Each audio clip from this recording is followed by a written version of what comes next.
parce que je l'ai écrit pas tellement comme vaniteux, mais il me semblait que, et d'ailleurs plusieurs m'ont dit, il n'y a pas, bon, ça pourrait remplir un vide, dans la mesure où il y a bien sûr beaucoup de cubanologues et de spécialistes d'Haïti et d'autres, mais un livre qui donne un tableau d'ensemble sur les Caraïbes et aussi ses relations extérieures, enfin c'est peut-être utile. Voilà, et j'étais invité à l'écrire, ça a été édité par les presses de l'Université des Antilles et de Guyane, à Martinique. Et bon, jusqu'à présent, j'ai reçu quelques bons échos, notamment d'un Cubain, par exemple, qui n'est ni anticastriste furibond, ni défenseur à mort du gouvernement actuel de Cuba, donc qui avait des responsabilités importantes de gouvernement jusqu'en 68. Après, bon, il est parti. Et il vit en France depuis assez longtemps. Il m'a dit que ça lui beaucoup plu, le chapitre sur Cuba, et ici le reste, quand je lui ai envoyé le livre.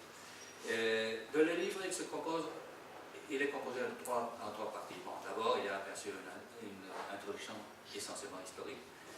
L'histoire est très présente parce que je crois que plus qu'ailleurs, enfin, ailleurs aussi, en France, en Belgique, en Argentine, on a toujours besoin de l'histoire pour comprendre le présent. Mais pour les Caraïbes, c'est peut-être encore plus vrai. Et donc, l'histoire est très présente. Il y a une introduction relativement longue historique, et puis il y a trois parties. La première partie traite les pays. Bien sûr, ça commence par le plus important, République dominicaine, Cuba et Haïti. Et puis, il y a des chapitres plus courts, évidemment, sur les autres, Jamaïque, Trinidad, etc. Et aussi sur les territoires non indépendants. Mais ce sont en général des territoires très petits. Bon, là, les chapitres sont assez courts. Il y a un chapitre sur les DOM qui est très bref aussi, parce que, bon, comme le livre a été édité là-bas, bon, évidemment, ils connaissent mieux que moi ce que sont les problèmes des DOM, qui sont essentiellement la question de l'intégration régionale dans leur région, et d'autre part la connexion avec la France métropolitaine et dans quelle mesure ça peut se combiner. Bon. Il y a ensuite une deuxième partie du livre qui traite les grandes questions socio-économiques. Alors, ça commence par quoi? Vous l'avez deviné, le tourisme et l'immigration.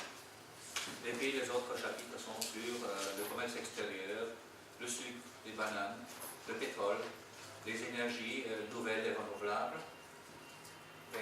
l'environnement, la délinquance et les paradis fiscaux. C'est encore un sujet que je n'ai pas mentionné, mais évidemment tout le monde sait que parmi les paradis fiscaux, il y en a plusieurs, et pas des moindres, qui se trouvent dans cette région-là. Surtout pas tellement dans les pays indépendants, mais surtout dans les territoires qui appartiennent à la Grande-Bretagne.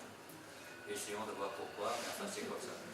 Et puis il y a une troisième partie qui commence par un problème extrêmement complexe, c'est l'intégration et la coopération dans les Caraïbes, donc la CARICOM et les autres. Et c'est un sujet évidemment qui me tient beaucoup à cœur parce que dans le temps, enfin, Carlos l'a mentionné, j'ai fait ici une maîtrise et ensuite une thèse de doctorat justement sur la question de l'intégration. Mon sujet principal était le parc Tandin, qui est un sujet qui me semble toujours important, enfin intéressant du point de vue historique. Et puis l'intégration, bien sûr, c'est un sujet extrêmement complexe. Je m'en suis occupé un peu en Europe, bien sûr, en étant notamment aussi fonctionnaire de la Commission européenne. Et bon, en Amérique latine, évidemment, le problème de l'intégration, Mercosur et tout ça, c'est extrêmement complexe.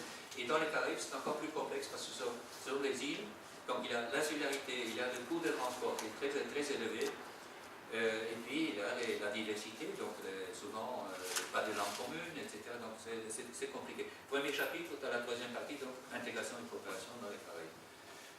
Et puis bon, les autres, c'est les relations avec l'Europe, c'est les relations avec l'Amérique du Nord, et puis avec l'Amérique latine continentale, et puis dernier chapitre pratiquement, avant la conclusion, c'est les relations avec la Chine et le reste de l'Asie et du monde. Et d'une façon générale, bon, maintenant justement on est en train de faire un petit travail, c'est clair que pour les Caraïbes aujourd'hui, l'une des questions c'est comment redéfinir les relations avec l'Europe, qui sont un peu en baisse, et avec les États-Unis qui connaissent des changements, et d'autre part comment peut-être mieux profiter des possibilités de rendre plus étroites les relations avec les pays continentaux, le Venezuela, le Brésil, et bon, aussi le Mexique, Colombie, etc.